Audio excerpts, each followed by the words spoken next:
የድምፃዊ አንዷለም ጎሳ እጮኛ ህልፈተ ህይወትን ተከትሎ ድምፃዊው በቁጥጥር ስር ውሏል። በሌላ በኩል ታዋቂው ሙዚቀኛ አቶ አለማየሁ ፈንታ ከዚህ ዓለም በሞት ተለዩ።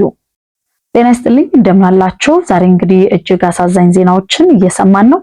እስካሁን በመረጃዎቹ ላይ ምን አዲስ ነገር አለ የሚለውን ደግሞ እንደሚከተለው አደርሳችኋለሁ።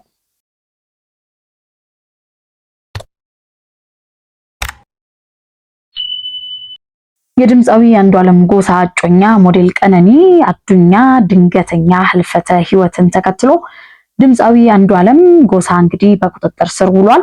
የእጮኛው አስክሬንም እንዲሁ በዳግማዊ ምኒልክ ሆስፒታል ምርመራ እየተደረገለት ይገኛል። አሟሟቷን አስመልክቶም ቀደም ሲል እንግዲህ እንደሰማነው እጮኛው ከፎቅ ወድቃ ህይወቷ እንዳለፈ እየተነገረ ቢሆንም ሁኔታው እስኪጣራ በሚል ግን ፖሊስ እጮኛዋ ድምፃዊ አንዷለም ጎሳን አስሮ ይዞታል። እንደሚታወቀው ድምፃዊ አንዷለምና ሞዴል ቀነኒ መጠሪያቸው እጮኛ ይሁን እንጂ በአንድ ጣራ ስር መኖር ከጀመሩ ግን ውለው አድረዋል። ለነሱ ቅርብ ከሆኑ ሰዎች እየተሰማ እንዳለው ከሆነ ደግሞ በቅርቡ ጋብቻቸውን ለማድረግ ወጥነው እንደነበር ነው እየተነገረ ያለው። ምን ያደርጋል ሞት ክፉ ቀደማቸው። ይህ በእንዲህ እንዳለ ደግሞ ወደ ሌላኛው መረጃ ስናልፍ አንጋፋው የማሲንቆና በገና ተጫዋች አለማየሁ ፈንታ ከዚህ ዓለም በሞት ተለይተዋል። ታዋቂው ሙዚቀኛ አቶ አለማየሁ ፈንታ እንግዲህ በባህላዊ የሙዚቃ መሳሪያ ተጫዋችነታቸው ይታወቃሉ። ሙዚቀኛ አለማየሁ ፈንታ ስራቸውን የጀመሩት ሀገር ፍቅር ቲያትር ቤት በመቀጠር ነው። እዚያም እንግዲህ ለ10 ዓመታት ያህል ሰርተዋል።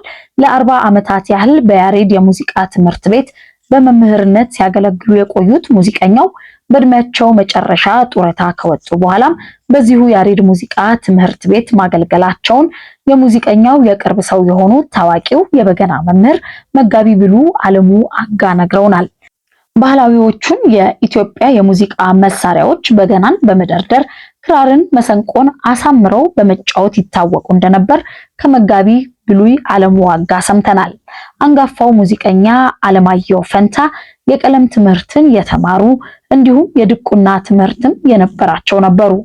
ሙዚቀኛው ከ6 ወራት በፊት በድንገት ወድቀው እግራቸው በመሰበሩ በሕክምና ሲረዱ ቆይተው በትላንትናው ዕለት መጋቢት 1 ቀን 2017 ዓ.ም ከዚህ ዓለም በሞት ተለይተዋል። ስርዓተ ቀብራቸው በነገው ዕለት ፒያሳ በሚገኘው በገነተ ጽጌ ቅዱስ ጊዮርጊስ ቤተክርስቲያን ከቀኑ 9 ሰዓት ላይ ይፈጸማል ተብሏል። አንጋፋው ሙዚቀኛ አለማየሁ ፈንታ ባለትዳርና የ6 ልጆች አባት ነበሩ። በዚሁ የመጨረሻ መረጃ ወዳደረኩት ሌላኛው አሳዛኝ መረጃ ደግሞ ስናልፍ የሰመራ ዩኒቨርሲቲ የእግር ኳስ ክለብ ባስ ባጋጠመው የመኪና አደጋ ታታሪው የስፖርት ጋዜጠኛ ህይወቱ ማለፉ ተሰምቷል። የዳጉ ስፖርት ማህበራዊ ሚዲያ ስፖርት አዘጋጅ ኑር ሁሴን አሊ ለመደበኛ የዘገባ ስራው አብሮ ከቡድኑ ጋር ወደ ሰበታ ለጨዋታ ሲጓዝ አዋሽ አርባ አካባቢ ባጋጠመው ከባድ የመኪና አደጋ ህይወቱ አልፏል። በተለይ በከፍተኛ ሊጉ የኢትዮጵያ እግር ኳስ ዘገባ ከፍተኛ ስራ እንደሚሰራ የሚታወቀውና በአፋር እግር ኳስ እድገት ላይ የራሱን ትልቅ ድርሻ ሲወጣ የነበረው ኑር ሁሴን አሊ ለስራ እንደወጣ ባጋጠመው አስደንጋጭ አደጋ ህይወቱ አልፏል።